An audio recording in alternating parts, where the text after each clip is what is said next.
नमस्कार, आप सभी ने अध्याय 13 में भाग 5 पढ़ लिया था। भाग 5 में आपने मादा जनन तंत्र के बारे में संपूर्ण जानकारी ले ली। अब आते हैं भाग 6 में, उसके आगे के टॉपिक के बारे में पढ़ेंगे, जो कि होगा युग्मक जनन यानी गैमेटोजेनेसिस। तो हमने पढ़ा कि कौन कौन सी संरचनाएं लैंगिक जनन में सहायक होती हैं, नर में कौन सी, मादा में कौन सी, हो गया। अब हम पढ़ेंगे कि युग्मक का निर्माण कैसे होता है, यानी युग्मक जनन की प्रक्रिया कैसे होती है, नर में कैसे होती है, किस स्थान पर होती है, और मादा में कैसे होती है, और मादा में किस स्थान पर युग्मकों का निर्माण होता है। क्योंकि लैंगिक जनन में युग्मक ही आपस में मिलते हैं, नर युग्मक और मादा युग्मक आपस में मिलते हैं, और उससे निषेचन की प्रक्रिया होती है, जिससे युग्मनज बनता है, युग्मनज से भ्रूण बनता है। वो सब आगे बताया जाएगा। अभी हमें क्या पढ़ना है, युग्मक का निर्माण कैसे होता है, यानी युग्मक जनन। मैंने बताया था कि किसी भी शब्द के अगर आगे जनन शब्द लग जाता है तो उसका मतलब क्या होता है, उसी का बनना। जैसे युग्मक जनन यानी युग्मक का बनना। तो युग्मक जनन का मतलब क्या होता है, युग्मकों का बनना। नर में नर युग्मक और मादा में मादा युग्मक। नर में नर युग्मक जो बनता है उसे वहाँ पर हम शुक्राणु कहते हैं। मादा में मादा युग्मक बनता है, उसे हम वहाँ पर अंडाणु कहते हैं।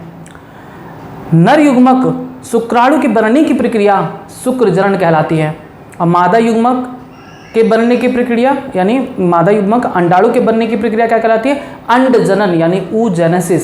इन दोनों में काफ़ी भिन्नता होती है। शुक्र जनन काफ़ी अलग प्रक्रिया से होती है और अंड जनन भी काफ़ी अलग प्रक्रिया से होती है, यानी दोनों में विभिन्नता पाई जाती है।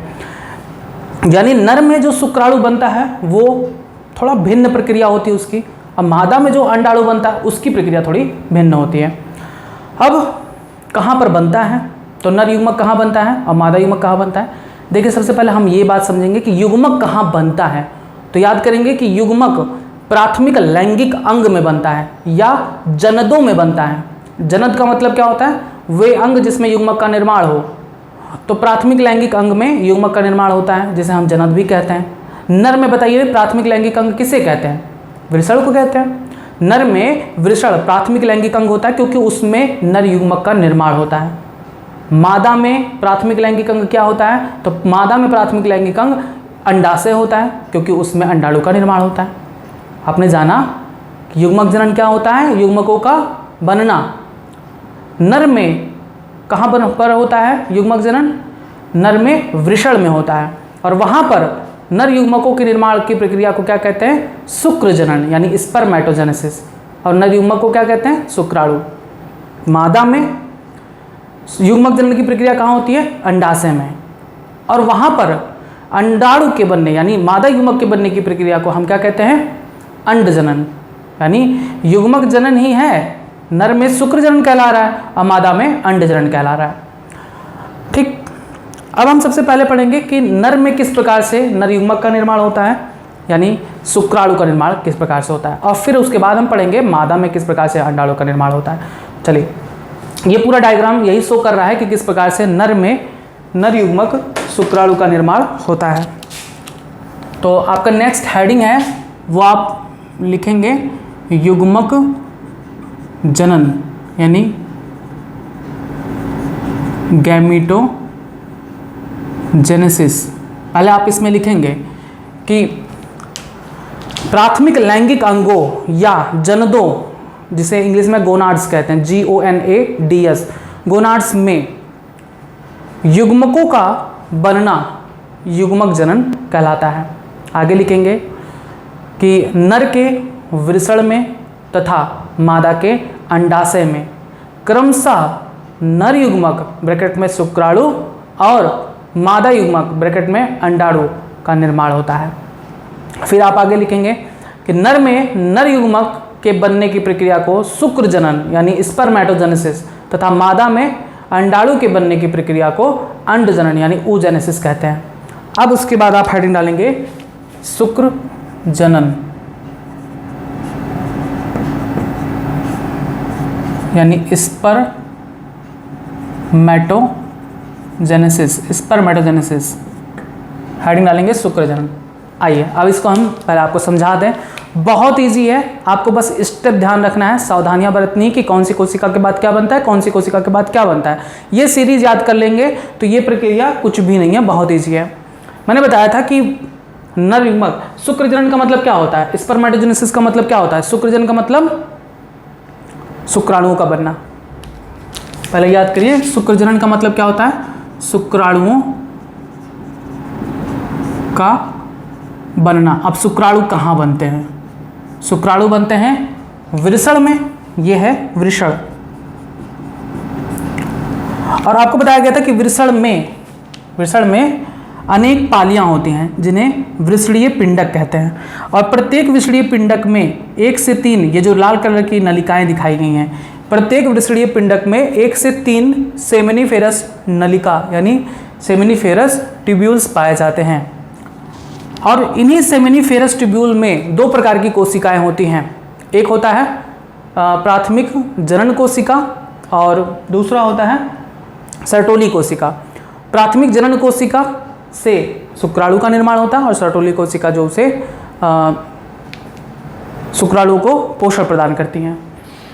तो हम यहाँ पर एक वृषण बनाए हैं, हालांकि वृषण का फिगर पहले भी आपको बताया गया, समझाया गया है। एक बार फिर से हम बना के दिखा दिए कि एक वृषण में कई सारे लगभग 250 पालियाँ पाई जाती हैं। उन प्रत्येक पालियों में 1 से 3 ऐसी नलिकाएं होती हैं जिन्हें हम क्या कहते हैं? सेमिनिफेरस ट्यूब्यूल कहते हैं। सेमिनिफेरस ट्यूब्यूल या सेमिनिफेरस नलिका। यहाँ पर हम एक नलिका को काट दिए हैं और उसको बड़ा कर दिए कि आखिर नलिका के अंदर क्या क्या चीज़ें हैं, कौन कौन सी कोशिकाएं हैं। क्योंकि शुक्राणु क्या है, स्पर्म क्या है, एक कोशिका है और उस कोशिका का निर्माण ऑफ कोर्स किसी अन्य कोशिका से ही होगा। तो हम देखेंगे कि शुक्राणु का निर्माण किन कोशिका से होता है। तो किसी एक कोशिका नहीं, बहुत सारे, एक कोशिका विभाजित होकर दूसरा बनाती है, तीसरा बनाती है, चौथा बनाती है, उसके बाद जाकर शुक्राणु बनता है। यानी हमें वही प्रक्रिया देखना है कि शुक्राणु किन कोशिका से, इस नली में, सेमिनिफेरस नलिका में किन कोशिका से शुक्राणु बनता है और कौन कौन से उसमें विभाजन होते हैं। तो चलिए देखते हैं। यहाँ पर हमने सेमिनिफेरस ट्यूब्यूल को यहाँ से निकाला है, बड़ा किया है और काट दिया। इसके अंदर देखेंगे इस नली के अंदर कौन कौन सी कोशिकाएं होती हैं। तो सबसे पहले सबसे बाहरी स्तर पर क्या होता है? जनन उपकला यानी जर्मिनल एपिथेलियम।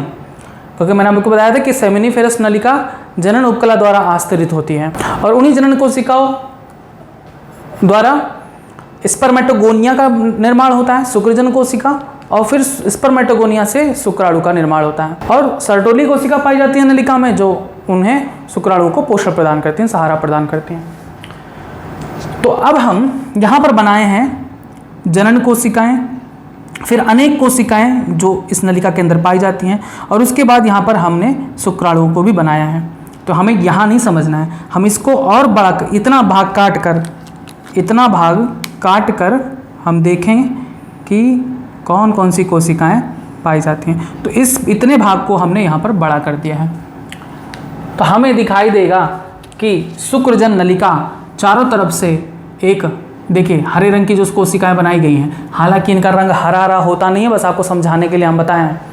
तो यहाँ पर शुक्रजन नलिका के चारों तरफ एक कोशिका का स्तर होता है जिसे हम क्या कहते हैं?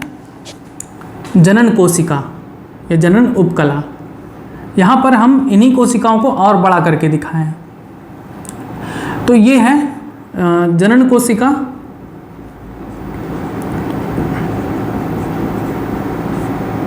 या हम इसे मूल जनन कोशिका भी कह सकते हैं।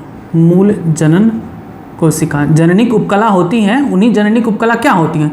जननिक उपकला जनन कोशिकाओं के समूह को कहते हैं, या इसे इंग्लिश में कहते हैं प्रीमॉर्डियल जर्म सेल। प्रीमॉर्डियल जर्म सेल ये हैं, ठीक।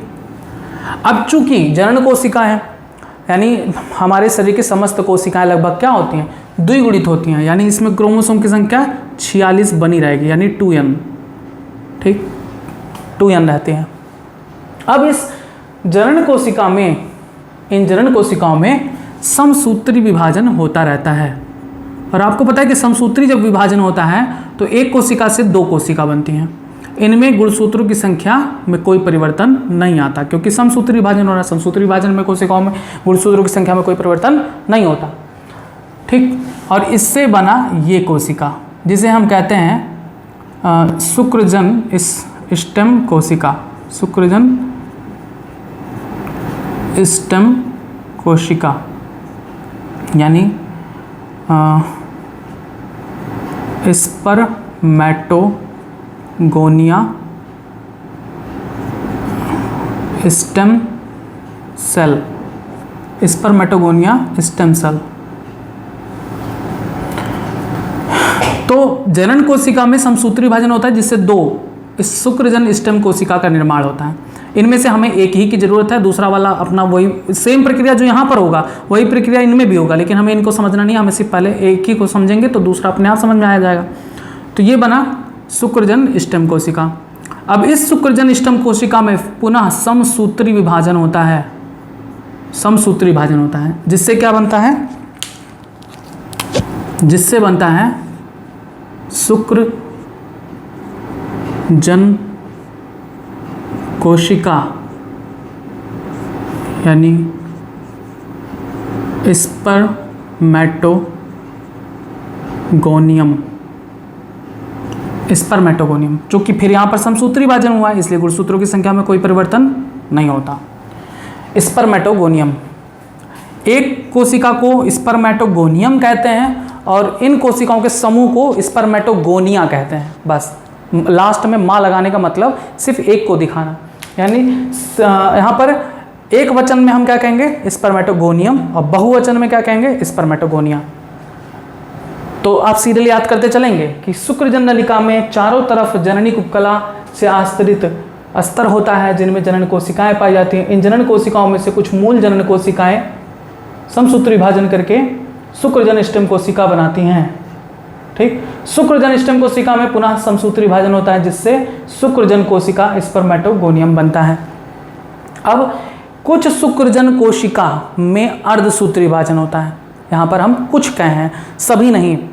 तो यहाँ पर कुछ को हम लाल रंग से दिखा दिए, ये शुक्रजन कोशिका ही हैं, शुक्रजन कोशिका ही हैं जो लाल रंग से हम दिखा दिए। क्यों? क्योंकि इन कोशिकाओं, इनमें से कुछ कोशिकाओं में अर्धसूत्री विभाजन शुरू होता है और ऐसी शुक्रजन कोशिका जिनमें अर्धसूत्री विभाजन शुरू होता है, ऐसी कोशिकाओं को हम प्राथमिक शुक्रजन कोशिका कहते हैं। प्राथमिक शुक्रजन कोशिका कहते हैं, यानी ये भी 2n रहेगा। यही है, सेम यही कोशिका है, इसको हमने नाम दूसरा दे दिया, प्राथमिक शुक्रजन कोशिका दे दिया, क्योंकि इसमें क्या होगा अर्धसूत्री विभाजन प्रथम शुरू होगा।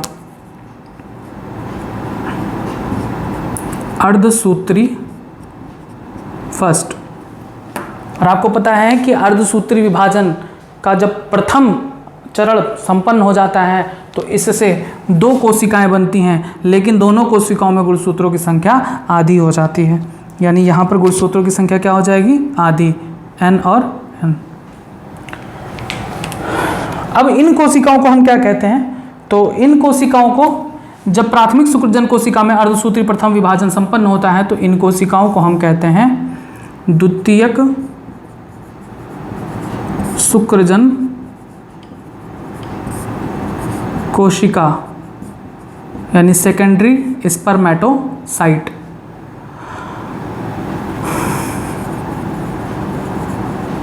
Secondary spermatocyte. अब द्वितीयक शुक्रजन कोशिका में, अभी इंग्लिश हम हटा दे रहे हैं यहाँ से, नहीं तो अभी आपको दिखाई नहीं देगा, कुछ और चीज़ें लिखनी है, आगे आपको अभी लिखवाते समय इंग्लिश भी लिखवा देंगे। द्वितीयक शुक्रजन कोशिका में अर्धसूत्री द्वितीयक विभाजन संपन्न होता है। देखिए, प्राथमिक शुक्रजन कोशिका में अर्धसूत्री प्रथम हुआ जिससे दो कोशिका हुई, इन दोनों कोशिकाओं में अर्धसूत्री सेकंड विभाजन संपन्न होगा और इनसे क्या बनेंगे 4 आगुणित कोशिकाएं। ये भी आगुणित ही होंगी क्योंकि आपको पता है कि सिर्फ अर्धसूत्री प्रथम विभाजन में ही गुणसूत्रों की संख्या आधी होती है, द्वितीय विभाजन में गुणसूत्रों की संख्या में कोई परिवर्तन नहीं होता। यानी ये क्या बनेंगी आगुणित, और इन्हें हम क्या कहते हैं, इन्हें हम कहते हैं स्पर्मेटिड।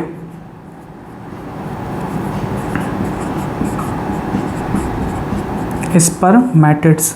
और यही स्पर्मेटिड्स रूपांतरित होकर शुक्राणु का निर्माण करती हैं। ये है शुक्राणु, स्पर्म। ये स्पर्म सर्टोली कोशिका में जाकर धंस जाते हैं और वहीं पर सुरक्षित रहते हैं। क्लियर है? बस यही प्रक्रिया कहलाती है शुक्र जनन। कितना ईजी था कि शुक्राणु का निर्माण कैसे होता है, बस आपको स्टेप बतानी है कौन कौन कोशिका में कौन कौन सी विभाजन होता है। तो साथ साथ याद करते चलेंगे कि शुक्रजन, ऐसे याद करेंगे कि वृषण में लगभग 250 वृषणीय पिंडक होते हैं, टेस्टिकुलर लॉब्यूल। प्रत्येक पिंडक में 1 से 3 सेमिनिफेरस नलिकाएं पाई जाती हैं।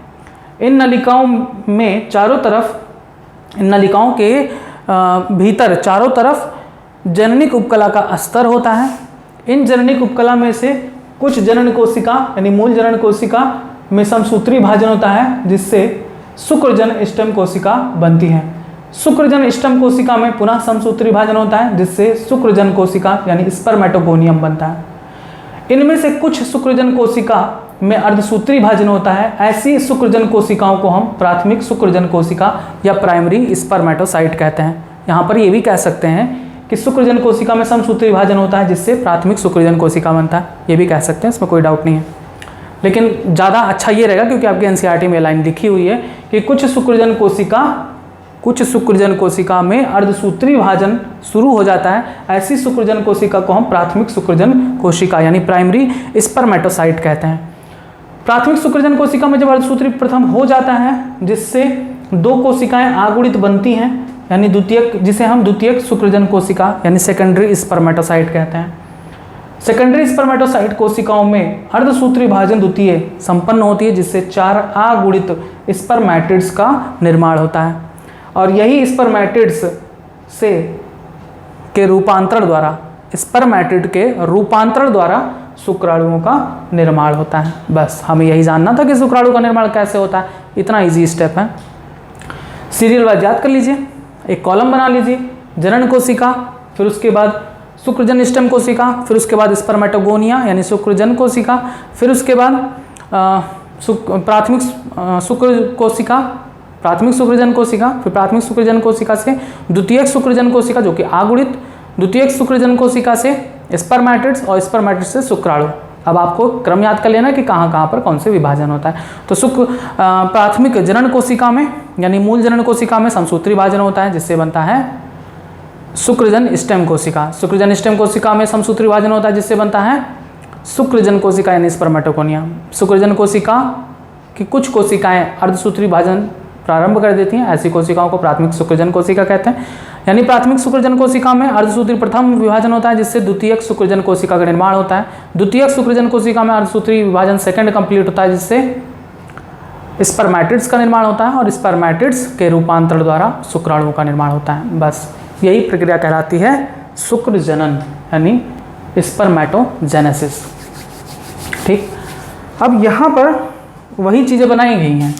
देखिए, एक कोशिका ये है हरी रंग की कोशिका, जिसे हम मूल जनन कोशिका कहते हैं। मूल जनन कोशिका में समसूत्री विभाजन होता है, जिससे बनता है शुक्रजन स्टेम कोशिका। इस शुक्रजन स्टेम कोशिका में समसूत्री विभाजन होता है, जिससे बनता है शुक्रजन कोशिका। शुक्रजन कोशिका में प्रथम, इन शुक्रजन कोशिका की कुछ कोशिकाएं प्रथम अर्धसूत्री विभाजन शुरू कर देती हैं। ऐसी कोशिकाओं को हम प्राथमिक शुक्रजन कोशिका कहते हैं। प्राथमिक शुक्रजन कोशिका से द्वितीयक शुक्रजन कोशिका बनती है अर्धसूत्री विभाजन फर्स्ट के द्वारा। द्वितीयक शुक्रजन कोशिका में अर्धसूत्री सेकंड होता है, जिससे बनता है स्पर्मेटिड। स्पर्मेटिड से बनता है शुक्राणु। ठीक, बस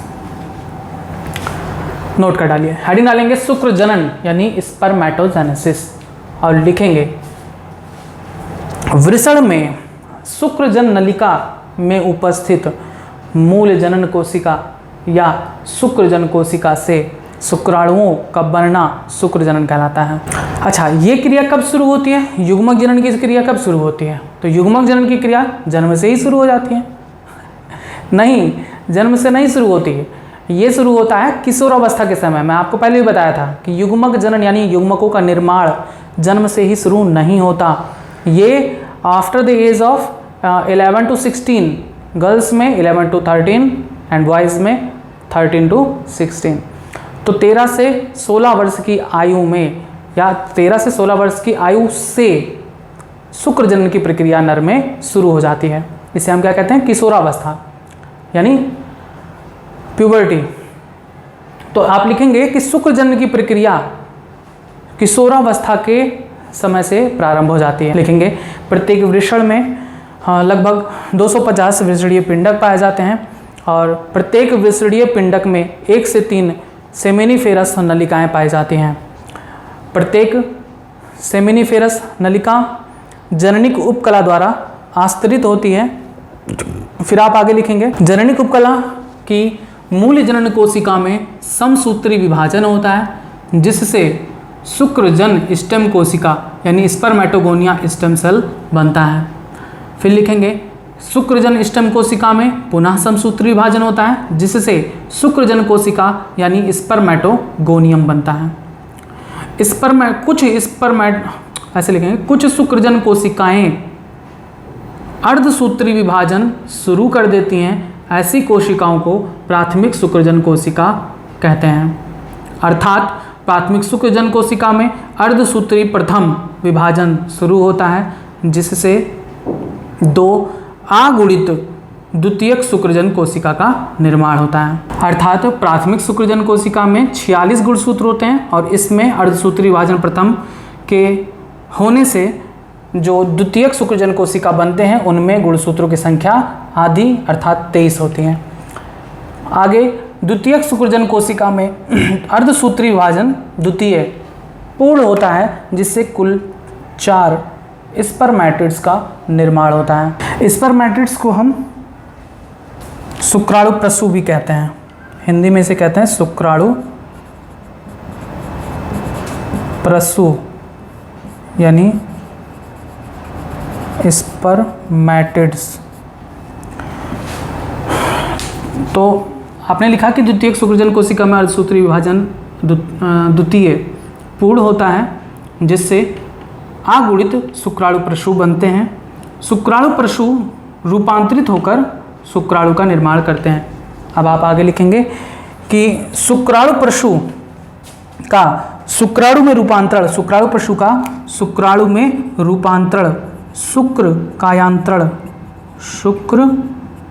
कायांतरण यानी स्पर्मियोजेनेसिस कहलाता है। ठीक है, स्पर्मियोजेनेसिस कहलाता है।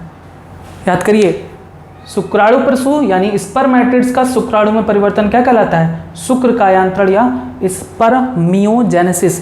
यहाँ पर कंफ्यूजन करता है, स्पर्मेटोजेनेसिस अलग है, स्पर्मियोजेनेसिस अलग है। अब ये एक और शब्द आएगा स्पर्मिएशन, तो ये तीनों को आप याद रखेंगे। हिंदी में कम पूछाता है, इंग्लिश में परेशान करते हैं। इंग्लिश में ऐसे ही लिख देंगे स्पर्मियोजेनेसिस का मतलब बताइए, तो स्पर्मियोजेनेसिस का मतलब होता है स्पर्मेटिड का शुक्राणु में रूपांतरण। तो आपने लिखा कि शुक्राणु प्रसू रूपांतरित होकर शुक्राणु में परिवर्तित हो जाते हैं। शुक्राणु प्रसू का शुक्राणु में परिवर्तन शुक्र कायांतरण यानी स्पर्मियोजेनेसिस कहलाता है। आगे लिखेंगे कि इस प्रक्रिया में गोल आंचल शुक्राणु प्रसू रूपांतरित होकर गतिशील और अत्यधिक सक्रिय शुक्राणु बनाते हैं। फिर आप आगे लिखेंगे कि शुक्रजन नलिका से शुक्राणुओं का, पहले ये बात लिख लेंगे कि शुक्राणु सर्टोली कोशिकाओं, ऐसे लिखेंगे। यहाँ पर होता है सर्टोली कोशिका, ये जो आप ब्लैक कलर से लाइनिंग देख रहे हैं यहाँ पर, ये सभी शुक्राणु कोशिकाएं हैं,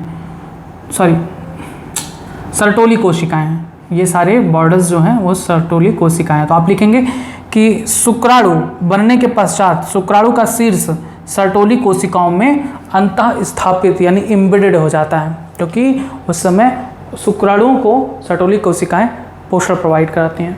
आगे तो इसमें लिखा आपने कि शुक्राणु शीर्ष सर्टोली कोशिकाओं में अंतः स्थापित हो जाती हैं। अंत में जिस प्रक्रिया द्वारा शुक्रजन नलिका से शुक्राणु मोचित होते हैं यानी बाहर आते हैं, रिलीज होते हैं, यहाँ से यहाँ आगे ढकेले जाते हैं, इस प्रक्रिया को विरेचन या स्पर्मिएशन कहते हैं। लिखेंगे अंत में शुक्राणु जिस प्रक्रिया द्वारा शुक्रजन नलिका से मोचित होते हैं उसे विरेचन या स्पर्मिएशन कहते हैं। ठीक, बस ये था आपका शुक्रजन की प्रक्रिया। अब आखिर यौनारंभ, आपने ये बात तो जान लिया कि शुक्राणु जनन की प्रक्रिया शुरू होती है यौनारंभ के समय, किशोरावस्था के समय। तो ऐसी क्या चीज़ें होती हैं, ऐसे क्या परिवर्तन होते हैं कि यौनारंभ में पता चल जाता है कि अब इनको शुक्राणु बनाना है। मैंने बताया ना कि हर कार्य, जैसे अभी पिछली वीडियो में बताए थे, स्तन ग्रंथियों को कैसे पता चल जाता है कि प्रसव के बाद हमें दुग्ध स्राव करना है। हार्मोनल चेंजेस होते हैं, वहाँ पर प्रोलैक्टिन हार्मोन रिलीज होता है अग्र पीयूष ग्रंथि से। मस्तिष्क के बीचों बीच उपस्थित दानेदार एक ग्रंथि होती है, उसके दो पार्ट होते हैं, एक अग्र और एक पश्च। तो अग्र पीयूष ग्रंथि से स्रावित होता है प्रोलैक्टिन, जो उन स्तन ग्रंथियों को यह इंडिकेट करता है कि आप दुग्ध का स्राव करें। उसी तरीके से यहाँ पर भी किशोरावस्था के समय यानी यौनारंभ के समय, जब नर की आयु 13 से 16 वर्ष या उससे अधिक होने लगती है, या 13, ऐसे कह सकते हैं कि 13 वर्ष क्रॉस करते ही नर में वृषण पर हार्मोन कार्य करने लगते हैं। अब कौन से हार्मोन कार्य करते हैं? सबसे पहले तो हाइपोथैलेमस से रिलीज होता है, हाइपोथैलेमस ग्रंथि से रिलीज होता है gonadotropin releasing hormone, GnRH। Gonadotropin releasing hormone कार्य करता है अग्र पीयूष ग्रंथि पर, और इनको कहता है कि भैया आप हार्मोन रिलीज करो। कौन कौन से हार्मोन? 2 हार्मोन, LH हार्मोन और FSH हार्मोन, ल्यूटिनाइजिंग हार्मोन और फॉलिकल स्टिमुलेटिंग हार्मोन।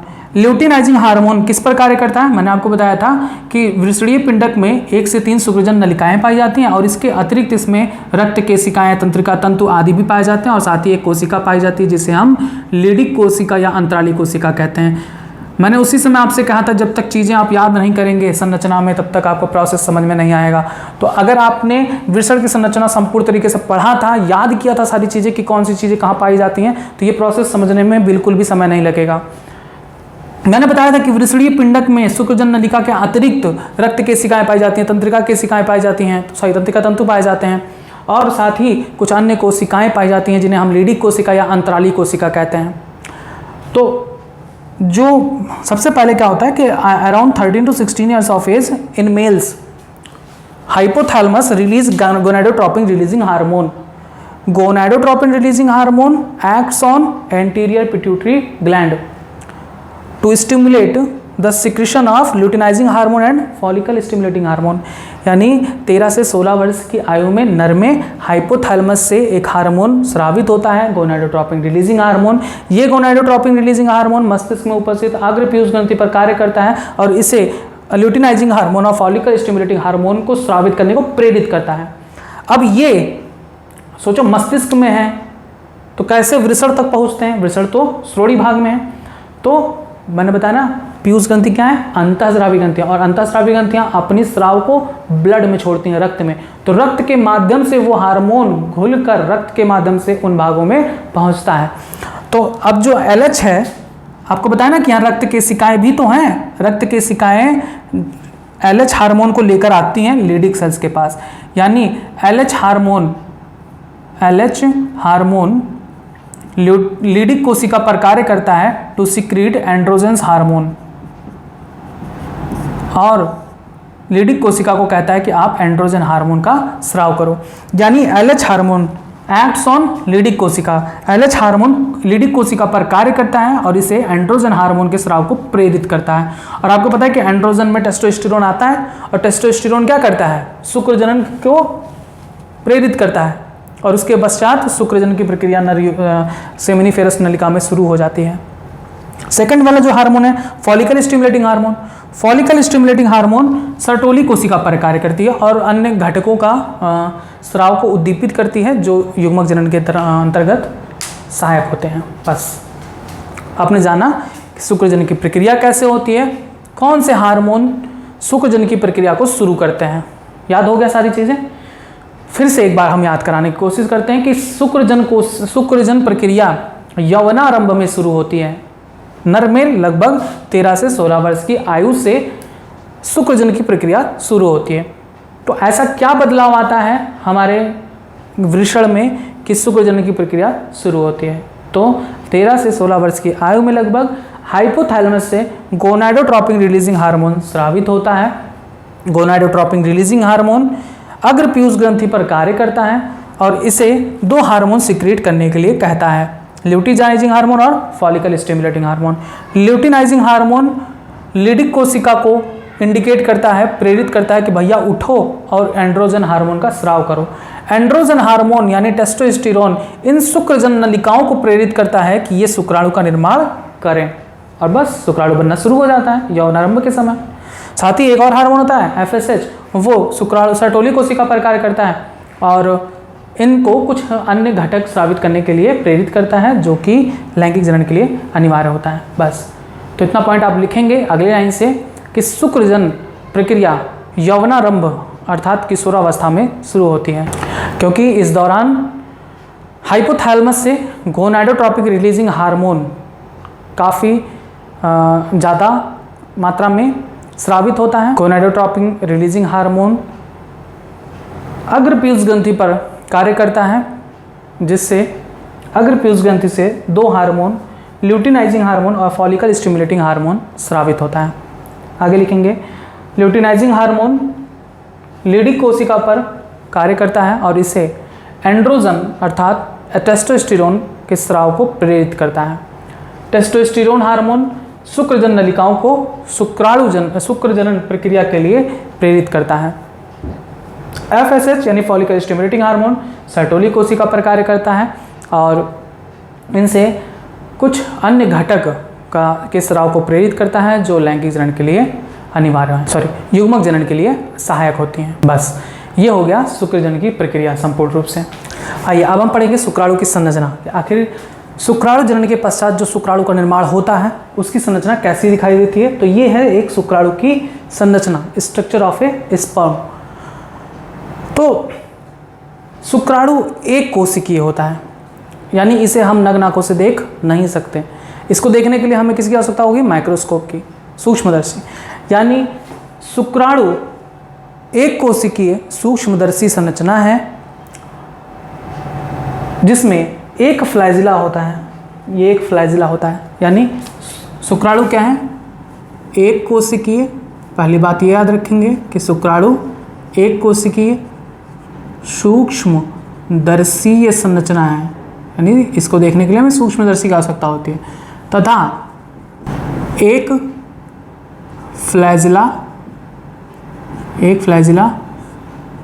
पाया जाता है। अतः ये क्या होते हैं, यूनिफ्लैजिलेट होते हैं और इसी फ्लैजिला के माध्यम से ये गति करते हैं, चल सकते हैं, तैर सकते हैं, चल नहीं सकते हैं, तैर सकते हैं, कह सकते हैं। तो एक शुक्राणु में मुख्य 4 भाग होते हैं। शीर्ष भाग, यहाँ से लेकर यहाँ तक का भाग शीर्ष भाग, फिर ये भाग क्या कहलाता है, नेक अर्थात ग्रीवा, और ग्रीवा के बाद ये इतना भाग मध्य भाग यानी मिडिल पीस कहलाता है, और इसका ये यहाँ से लेकर यहाँ तक का भाग पुच्छ यानी टेल कहलाता है। याद करिए शुक्राणु के 4 प्रमुख भाग होते हैं, शीर्ष, ग्रीवा, मध्य भाग और पूंछ। एक एक के बारे में हम समझेंगे कि एक एक की विशेषता क्या है।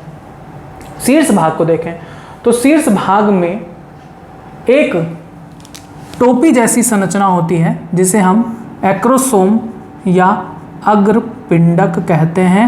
एकदम मन में रट डालियो, बहुत इंपॉर्टेंट है एक्रोसोम, बार बार क्वेश्चन पूछा जाता है क्योंकि आपको आगे फिर आएगा। निषेचन के समय अंडाणु के अंदर प्रवेश करने में, शुक्राणु को अंडाणु के अंदर प्रवेश करने में यही अग्रपिंडक सहायता करता है। अग्रपिंडक किससे बनता है, तो अग्रपिंडक का निर्माण होता है गाल्जी काय से। अग्रपिंडक का निर्माण किससे होता है, गाल्जी काय से। याद करिए शीर्ष भाग में एक टोपी जैसी संरचना होती है जिसे अग्रपिंडक एक्रोसोम कहते हैं, जिसका निर्माण गाल्जी काय से होता है। अग्रपिंडक में कुछ हार्मोन जैसे, हार्मोन नहीं, एंजाइम, हाइल्यूरोनिडेज एंजाइम पाए जाते हैं जो अंडाणु के द्वितीयक भित्ति को भेदने में सहायता करते हैं, और इसी की मदद से, इसी एंजाइम की मदद से अंडाणु है, अंडाणु के बाहर 2 आवरण होता है, ठीक है, 2 आवरण होता है, आगे बताया जाएगा। अंडाणु की संरचना जब बताएंगे तब उसमें बताया था कोरोना रेडिएटा बाहर होता है, जोना पेल्लुसिडा अंदर होता है। ठीक है, ये बाहर का जो गोल गोल स्तर है इसे हम कहते हैं कोरोना रेडिएटा। ये जो कोरोना चल रहा है वो नहीं है, ये नाम है इसका स्तर का। ये बाहर की जो गोल संरचनाएं देख रही हैं इसे हम कहते हैं कोरोना रेडिएटा। अंदर के स्तर जो होती है इसे हम कहते हैं जोना पेल्लुसिडा। तो ये जो शुक्राणु है, ये जो शुक्राणु है वो शुक्राणु आता है और इसका जो एक्रोसोम भाग है, यही एक्रोसोम अग्रपिंडक, ये इसको पहले नष्ट करता है और उसके बाद जोना पेल्लुसिडा को नष्ट करता है और इसके अंदर अपने न्यूक्लियस को भेज देता है। ठीक है, इसी को कहते हैं निषेचन प्रक्रिया। तो अभी तो ये बताया नहीं है, आगे बताएंगे तो फिर वहाँ पर आएगा कि आखिर अंडाणु के अंदर शुक्राणु के प्रवेश करने में कौन सहायता करता है। तो शुक्राणु का शीर्ष पर उपस्थित अग्रपिंडक यानी एक्रोसोम, क्योंकि अग्रपिंडक से एक एंजाइम हाइल्यूरोनिडेज स्रावित होता है जो अंडाणु के द्वितीयक भित्ति जोना पेल्लुसिडा को भेद कर उसे प्रवेश कराने में सहायता करता है। साथ ही शीर्ष भाग में एक केंद्रक भी पाया जाता है, लेकिन जो केंद्रक होता है वो क्या होता है, आगुणित होता है। केंद्रक आगुणित होता है, और आपको पता है कि युग्मक है तो आगुणित तो होना स्वाभाविक है, तो आगुणित होता है। फिर आता है शीर्ष भाग के नीचे ग्रीवा। ग्रीवा ये भाग है, यानी शीर्ष और मध्य भाग के बीच का भाग ग्रीवा कहलाता है। ग्रीवा की खास बात क्या है, तो ग्रीवा में दो तारक काय यानी सेंट्रियोल्स पाए जाते हैं। तारक काय यानी सेंट्रियोल्स पाए जाते हैं। याद करिए, ग्रीवा में दो तारक काय पाए जाते हैं। एक तारक काय ये है जो निकट, किसके निकट होता है, केंद्रक के निकट होता है, और दूसरा तारक काय ये है जो पूंछ के पास होता है। और यही जो द्वितीयक तारक काय है यही आगे बढ़कर ये एक काले रंग की आप एक पट्टी देख रहे हैं ना, ये जो यहाँ तक निकला है इसको कहते हैं अक्षीय तंतु। तो जो दूसरा तारक काय है जो पूंछ के पास पाया जाता है वो आगे बढ़कर अक्षीय तंतु का निर्माण करता है। याद करिए कि ग्रीवा शीर्ष और मध्य भाग के बीच का स्थान है जिसमें दो तारक काय यानी सेंट्रियोल्स पाए जाते हैं। एक तारक काय केंद्रक के निकट स्थित होता है जैसा, तथा दूसरा तारक काय पुंछ और मध्य भाग के बीचों बीच स्थित होता है, और यही तारक काय आगे बढ़कर अक्षीय तंतु का निर्माण करता है। ठीक, अक्षीय तंतु पूरे पूंछ पर फैला होता है। अब आते हैं मध्य भाग में। तो मध्य भाग की खास बात क्या है कि मध्य भाग में अनेक माइटोकॉन्ड्रिया पाए जाते हैं। अनेक माइटोकॉन्ड्रिया पाए जाते हैं, और माइटोकॉन्ड्रिया का कार्य क्या होता है, श्वसन यानी रेस्पिरेशन। और आपको पता है कि माइटोकॉन्ड्रिया में श्वसन होता है, और श्वसन से क्या उत्पन्न होती है, ऊर्जा उत्पन्न होती है। तो ऊर्जा का प्रयोग कहाँ होता है, ये शुक्राणु अपनी पूंछ के माध्यम से चलते हैं ना। आपको पता है कि कोई भी चीज़, अगर कोई भी चीज़ है उसको चलने के लिए, मूव करने के लिए, एक स्थान से दूसरे स्थान पर जाने के लिए ऊर्जा की आवश्यकता होती है। बिना ये ऊर्जा के कुछ भी नहीं चलता। अगर आप भी अपने मोबाइल को यूज़ कर रहे हैं तो उसमें बैटरी लगी है, वो उसको ऊर्जा दे रहा है। अगर आप पंखे के नीचे बैठे हैं तो पंखा चल रहा है, उसको इलेक्ट्रिसिटी ऊर्जा दे रही है। तो बिना ऊर्जा के कुछ भी नहीं चलता। तो लेकिन अंडाणु को तो चलना नहीं है, तो अंडाणु को नहीं चल सकता, अचल होता है, इसलिए उसके पास कोई ऊर्जा एनर्जी सोर्स नहीं होता। हालांकि न्यूट्रिशन सोर्स होता है लेकिन एनर्जी सोर्स नहीं होता। स्पर्म के पास एनर्जी सोर्स होता है, ऊर्जा का स्रोत होता है माइटोकॉन्ड्रिया। अनेक माइटोकॉन्ड्रिया मध्य भाग में पाए जाते हैं जो ऊर्जा उत्पन्न करते हैं। उसी ऊर्जा का प्रयोग करते हैं ये पूंछ चलने में, तैरने में। ठीक है, मैंने बताया था ना कि मादा जो जनन तंत्र है उसमें शुक्राणु तैर कर पहुंचता है। ठीक है, शुक्राणु जो है वो अपने इसी टेल के माध्यम से यहाँ से तैरता हुआ कहाँ पहुँचता है, इस जगह पर। तो इसको यहाँ से यहाँ तक तैर कर आने के लिए ऊर्जा की आवश्यकता होगी, तैरने के लिए ऊर्जा चाहिए होगा। वो ऊर्जा उसे कहाँ से मिलती है, इन्हीं माइटोकॉन्ड्रिया में उत्पन्न हो रहे ऊर्जा से। बस ये हो गया मध्य भाग के बारे में। अब इसके बाद आते हैं पूंछ। तो पूंछ शुक्राणु का अंतिम भाग है जो काफ़ी लंबा होता है, और इसमें बीचों बीच अक्षीय तंतु पूरी लंबाई में पाए जाते हैं।